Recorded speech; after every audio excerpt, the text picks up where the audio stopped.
बोले राधे तुम्हें कैसा लग रहा है, तो राधा बोली खुद पहचानो, हमसे क्या पूछ रहे हो। श्याम ने कहा राधे तुमने मुझे शर्मिंदा कर दिया, हमने सारे विश्व को अपने में बांध लिया, सारे विश्व को हमने मोह लिया, लेकिन राधे तेरी आत्मा ने हमें बांध लिया। राधे तुम साक्षात भक्ति का स्वरूप हो, तुम तो अच्छी तरह जानती हो कि मैं ब्रजमंडल में ज्यादा दिन के लिए रहने नहीं आया, अब यहां कुछ ही दिनों की हमारी कहानी है, हम ब्रजमंडल से बहुत दूर चले जाएंगे, लेकिन राधे हम तो चले जाएंगे, हमारी कृपा हमेशा तुम्हारे साथ रहेगी। जो भक्त यहां पर आएगा और तुम्हारे नाम के गुणगान गाएगा, वो राधे रानी घर बैठे हमारी कृपा पाएगा। ये श्याम ने वरदान दिया। जय जय। आप देख रहे हमारे दादा सुंदर फूलों के हार से द्रव्य दक्षिणा से सम्मानित करते, भगवान आपको सदा खुशहाल रखें, यही दुआ समर्पित रहे। इस तरह से इस कथा का सार भाव समझते जाएं तो बड़ी कृपा हो। भगवान कन्हैया ने वरदान दिया, वो वरदान आज भी काम कर रहा है। पूरे 84 कोस के ब्रजमंडल में आप जाएं, 84 कोस की एरिया में जाएं, गांव गांव जाएं, शहर शहर जाएं, कोई कान्हा का नाम नहीं लेगा। जिस गली में जाओगे एक ही आवाज मिलेगी, बाबा राधे राधे, दादा राधे राधे, भगत राधे राधे, बाबा राधे राधे। क्योंकि वो सब जानते हैं कि भगवान कन्हैया राधा को ये वरदान देकर गए हैं कि जो भी राधे का नाम ओठों पे लाएगा वो घर बैठे भगवान की कृपा पाएगा, घर बैठे कृपा पाएगा। चाहे वो कभी ब्रजमंडल में ना जाए, अपने घर में राधे के नाम गुनगुनाए तो वही कृपा आ जाएगी। ऐसा श्याम ने राधा को वरदान दिया। आगे अपनी बाल लीलाओं में लग जाते हैं। आप लोग देखते हैं कि रास लीला का उन्होंने खेल किया। कुछ बालिकाएं नग्न स्नान करती थी अगहन के महीने में सरोवरों में, तो भगवान ने वस्त्र चुरा लिए। और बालाएं कहती श्याम ये हरकत अच्छी नहीं है। श्याम ने कहा हमसे शर्म है, तुम्हें जल देवता से शर्म नहीं है? अरे शर्म तुम खुद खाओ। किसने कह दिया कि तालाब में या जलाशय में या नदियों में नर नारी को नंगा स्नान करना? ये तो जल देवता का अपमान करना है, ऐसे तो पाप लगता है। और तुम्हें जल देवता तो शर्म नहीं, तो हम तो शर्म का आएगी। सो इस सब ब्रजवाला कसम खाए गई कि मरते मर जाऊंगी, लेकिन तालाबों में नदियों में कभी नग्न स्नान नहीं करूंगी। कान्हा में जानती नहीं थी तो भूल कोई अपराध नहीं होती। इसलिए भगवान श्याम सुंदर ने जल देवता की औकात ब्रज की बालाओं को समझाई कि जल देवता के साथ ऐसा अन्याय कभी मत करना। नग्न स्नान करने से वरुण देव रूठ जाते हैं। और आगे जीवन की कहानी हरियाली की जगह बर्बादी की ओर चली जाती है। इसलिए जल देवता का कभी इस तरह अपमान नहीं करना। श्याम सुंदर ने रास लीला के माध्यम से समझाया सभी लोगों को कि तुम लोगों की पत्नियां तुम खिलाते हो, तुम पिलाते हो, तुम फूलों पे सुलाते हो। कारण क्या जो हमारी ओर ये दौड़ी चली आती है, तुम्हारी ओर नहीं जाती? व्यवस्था तो तुम ही लोग कर रहे हैं ना। ऐसा क्या कारण है कि तुम्हारी घरवाली सब हमारी ओर भाग रही हैं? क्योंकि हम इन्हें दो चीजें देते हैं। एक तो इनको अच्छी नजर से देखते हैं और एक इनसे अच्छी तरह हम बोलते हैं। बस नारियों को दो चीज दिए रहो, परम खुश। एक तो इनको प्यार की नजरों से देखते रहो और दूसरे प्यार भरे शब्दों से इनसे बोलते रहो। ये परमात्मा की तरह तुम्हें दिल में बसा के रखेंगे। रस लीला का यही रहस्य है। ये कोई लीला वाला विषय नहीं है। श्याम ने यही समझाया कि अच्छी नजर से देखोगे ये भगवान की तरह तुम्हारा सम्मान करेंगी, और बुरी नजर से देखोगे तो तुम्हारे लिए अच्छा नहीं होगा। ये देवियां हैं, प्रेम की दृष्टि को अच्छी तरह पहचानती हैं। प्रेम से देखते रहो और प्रेम से बोलते रहो और इनका आशीर्वाद, इनकी कृपा हमेशा पाते रहो। इस तरह से रासलीला द्वारा उन्होंने ये सारा भाव दर्शाया है। भाई नारी, अच्छा अच्छा बताओ, अपनी घरवाली अच्छी नहीं लगे, दूसरे की नारी अच्छी काहे को लगे? लगाओ आंकड़ा खोपड़ी, जय जय मंगल बांधो। क्योंकि जब अपनी नारी देखते हो तो आंखों में घमंड आ जाता है, और जब दूसरे की नारी देखते हो तो आंखों में प्रेम आ जाता है। तो दूसरे की नारी देखने के लिए जो तुम्हारी आंखें बनती हैं, और उन्हीं आंखें अपनी घरवाली देखोगे तो वो भी तुम्हें अच्छी ही। इसलिए जमाना खराब नहीं, हमारी तुम्हारी नजरें खराब हैं। अपनों को अच्छी नजर से नहीं देखते हो, अपनों को घमंड की नजर से देखते हो। पता नहीं कौन कौन सी नजर से देखते हो, इसलिए वो अच्छी नहीं दिखती है। और जिसको तुम प्रेम की नजर से देखते हो वो अच्छी दिखती है, क्योंकि वो तो जैसी है तैसी है, लेकिन खेल तुम्हारी नजरों का है। तुम्हारी नजरों में प्रेम आ गया, वो चीज अच्छी लगने लगी। तुम्हारी नजरों में नफरत आ गई, अच्छी चीज भी तुम्हें बुरी लगने लगेगी। इसलिए श्याम ने रासलीला का भाव दर्शाकर ये समझाया कि माताओं बहनों को अच्छी नजर से देखते रहो।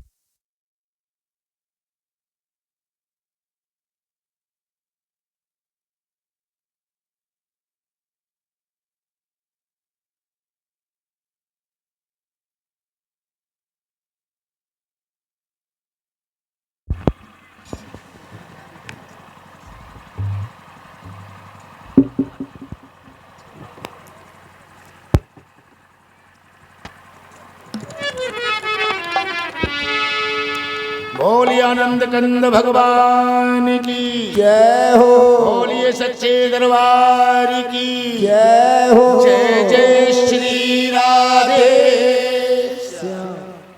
इस तरह से भगवान को अगर मानते हो तो भगवान की बात भी मानो।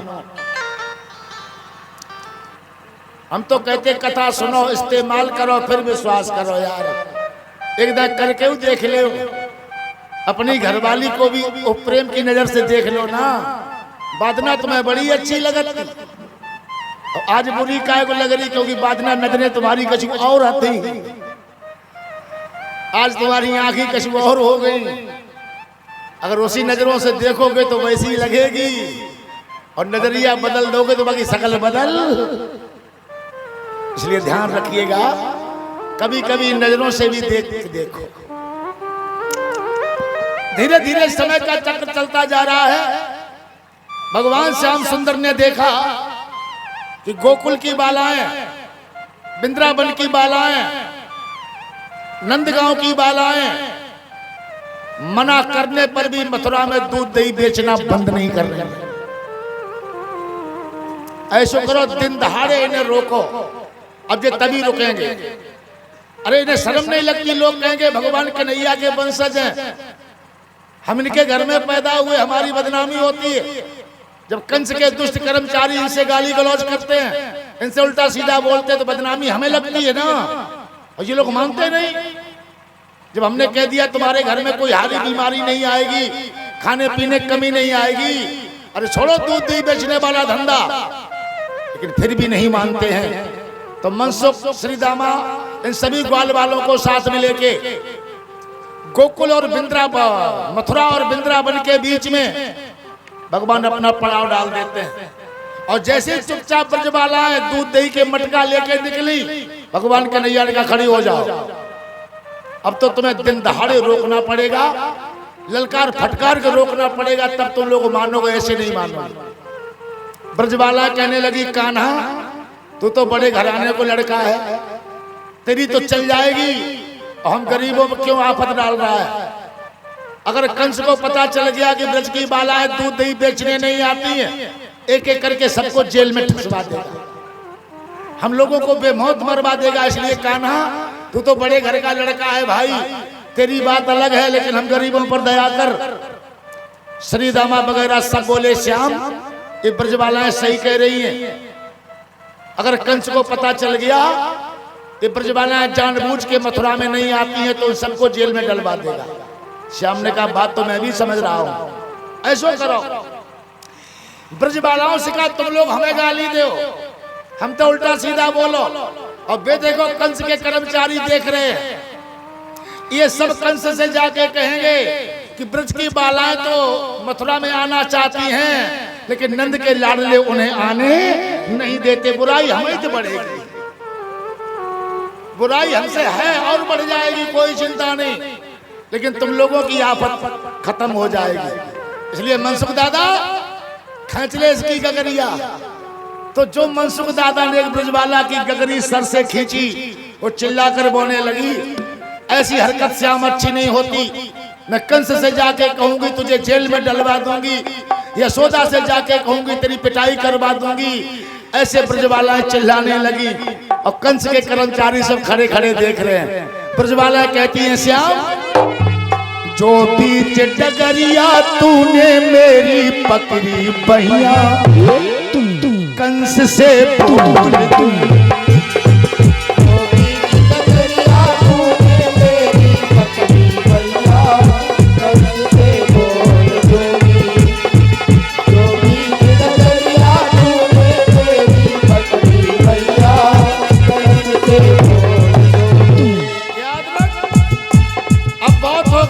हरकत। अब मैं खुद जाके कंस से कहूंगी कि नंद के लाडले हम लोगों को बहुत हैरान करते हैं। कहती हैं यशोदा मां से भी जाके तेरी शिकायत करूंगी, करूंगी शिकायत तेरी मैया से पिटाऊंगी,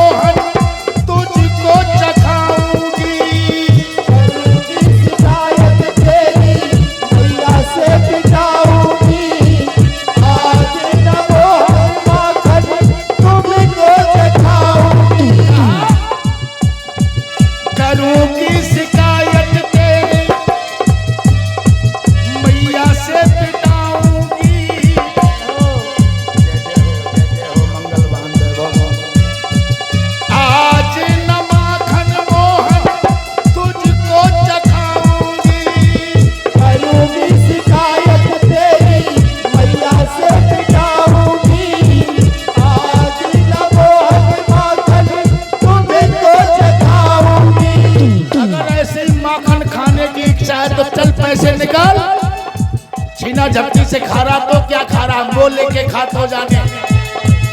बिन पैसे नहीं दूंगी माखन सुन मेरे काना, कसम से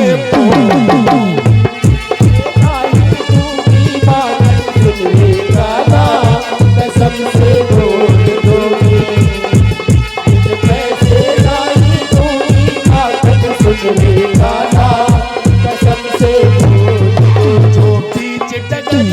तूने मेरी पकड़ी मैया, कंस से बोल डगरिया तूने मेरी पकड़ी मैया, कंस से बोल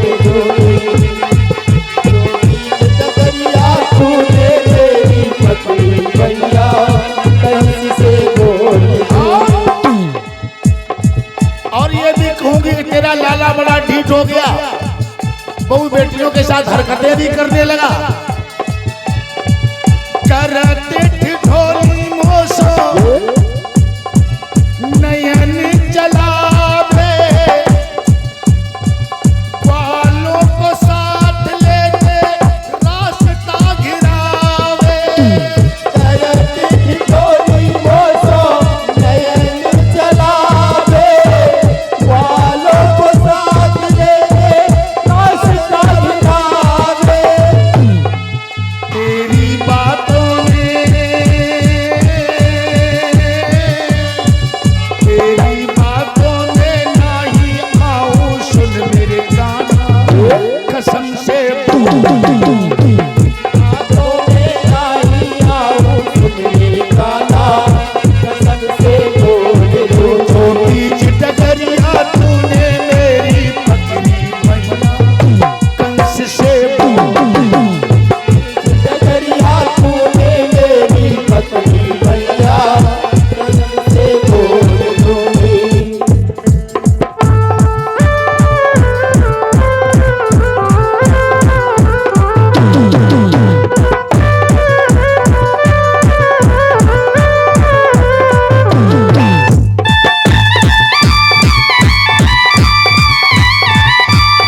के बर्तन जमीन पे पटक पटक के फोड़ दिए।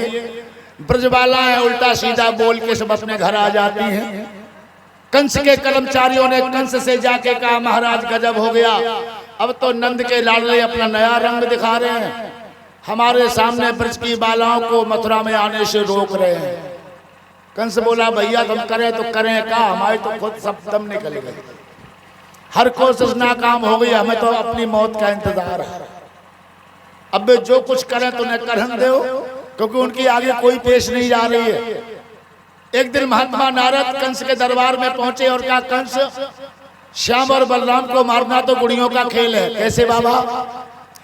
अरे तू अपने यहाँ धनुष यज्ञ की रचना कर और श्याम और बलराम को धनुष यज्ञ के बहाने बुला, और जब वे तेरे महलों में आ जाए तो चारों ओर से घेर के मार ले, इससे बढ़िया और कोई रास्ता नहीं होगा। कंस ने कहा जजवाड़ बढ़िया बताई बाबा। तो श्याम और बलराम को मारने के लिए कंस ने धनुष यज्ञ का आयोजन रचाया और देखा अक्रूर जी नंद के भाई हैं और कोई बुलाने जाएगा तो शायद नहीं आएंगे, इसलिए नंदराज के जो भाई हैं उन्हीं को भेजो। तो अक्रूर जी जो भगवान के चाचा थे वो ही बुलाने के लिए आते हैं। का श्याम अब बहुत हो गया पापी कंस की बातों पे हाजी हुजूर करते करते, अब तो उस पापी का अंत कीजिए और मथुरा जैसी पावन धरती को पुनः फिर पवित्र कीजिए। चलिए मथुरा की धरती आपका इंतजार कर रही है। पूरे ब्रजमंडल में खबर फैल गई कि श्याम कंस को मारने जा रहे हैं। बड़े बड़े लोग दुखी होने लगे कि पता नहीं जी जिंदा लौटी हूं कि कंस नकमू ने मार डाला है। भाई कंस तो कंस का ठहरा, कछु हल्के दिल वाले तो मनहीन होने लगे, घबराने लगे, लेकिन भगवान कन्हैया के जो पावर को जानते थे वे बड़े खुश हो रहे हैं। वो कहते चिंता मत करो, पापी को मार के श्याम जरूर लौटेंगे। लेकिन राधे रानी प्रसभान दुलारी वो तो अच्छी तरह जानती है अभी हम लोगों से बहुत दूर जा रहे हैं, अब जो लौट के ब्रजमंडल में आने वाले नहीं हैं। ये तो बहाने बना रहे हैं कि चिंता मत करो परसों लौट के आ जाएंगे, चिंता मत करो परसों लौट के आ जाएंगे। अब ये परसों लौट के इस गोकुल में नहीं आएंगे। तो राधा रानी भक्ति का स्वरूपा तो सब जानती थी, इसलिए उसके दिल की धड़कनें कुछ ज्यादा तेज हो रही हैं, आंखों से प्रेम के आंसू बह रहे हैं, बेचारी होठों से कुछ कह भी नहीं पा रही है। बस एक ही बात खड़ी खड़ी सोच रही है, किस्मत वालों को मिलता है श्याम जी का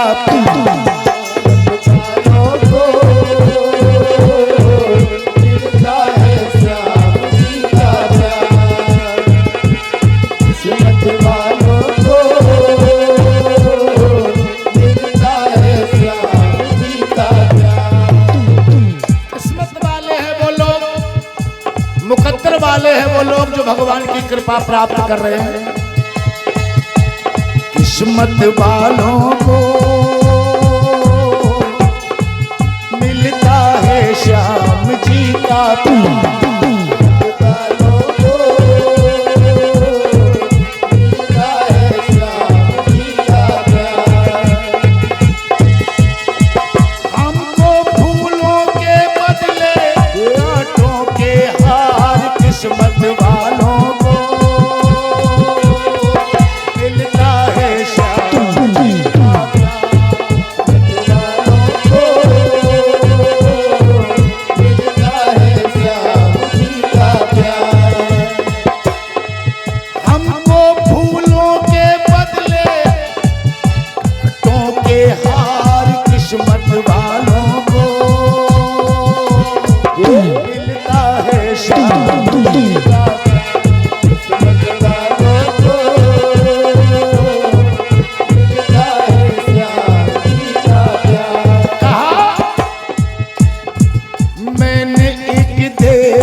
सपनों का महल सजाया था। एक देवता को दिल में बसा के सपनों का महल सजाया। बड़ी दर्द भरी बात राधा अपने दिल से कह रही है।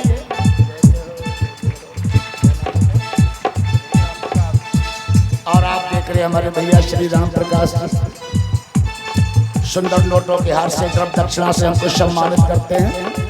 भगवान खुशियों के हार से सदा खुशहाल रखें, यश कीर्ति बुद्धि बल वैभव प्राप्त करें, यही राम निवासी हमारी प्रार्थना है। आपके जीवन को सदा मंगलमय बनाएगा। देखते राधे रानी दर्द भरी आवाज में कह रही है। और हमारे दादा माननीय श्री लक्ष्मण सिंह जी ये सुंदर 501 नोटों के हार से हमको सम्मानित करते हैं।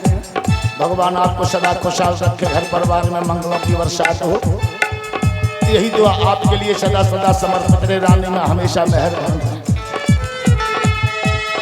राधा कहती है मैंने एक देवता को दिल में बसा के सपनों का महल सजाया था।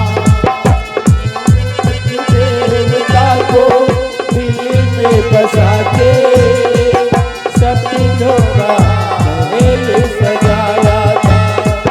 फकीरा के जिंदगी के मैंने सुख सारे अपना जिन्हीं को बनाया था। फकीरा के सुखी जिंदगी के सारे जिनको मैंने अपना बनाया था। उसने ही मेरे दिल के तोड़े हैं तार, किस्मत वालों को मिलता है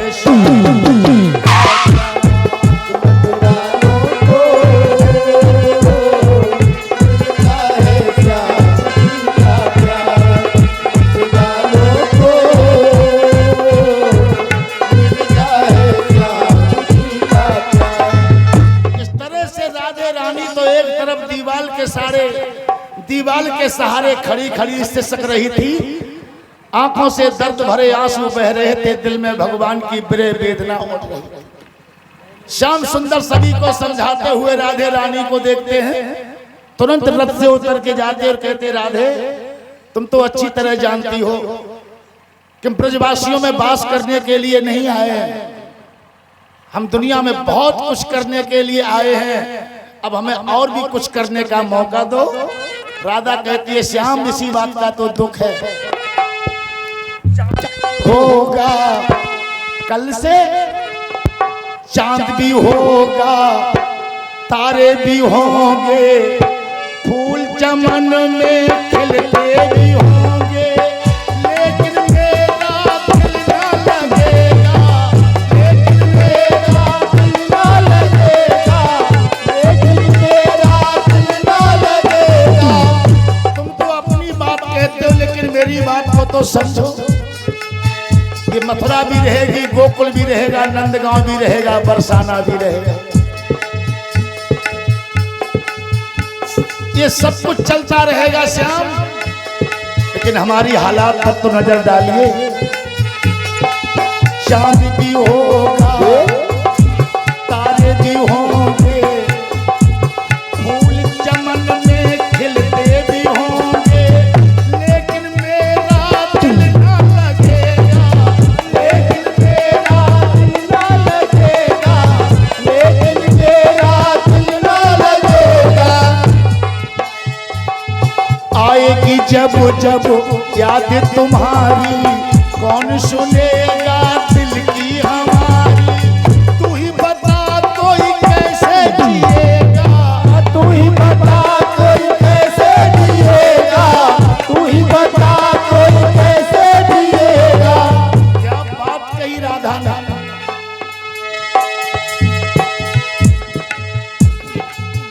भगवान श्याम से कह रही है चांद भी होगा तारे भी होंगे, फूल चमन में खिलते भी होंगे,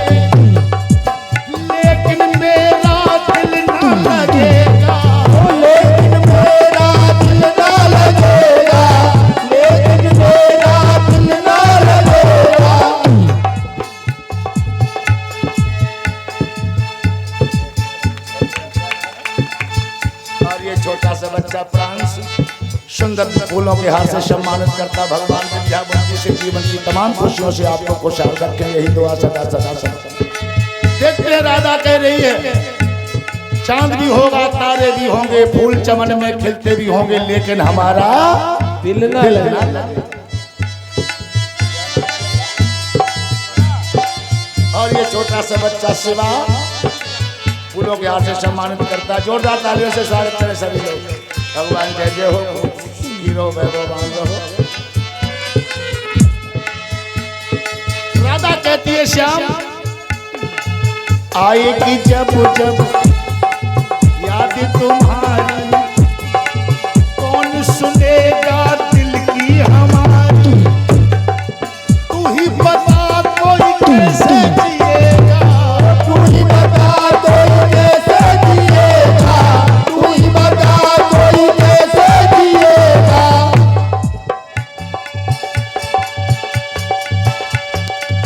दिल के मालिक, दिल के मसीहा, क्या बात है गुरुदेव। और दिल को दुखा के चल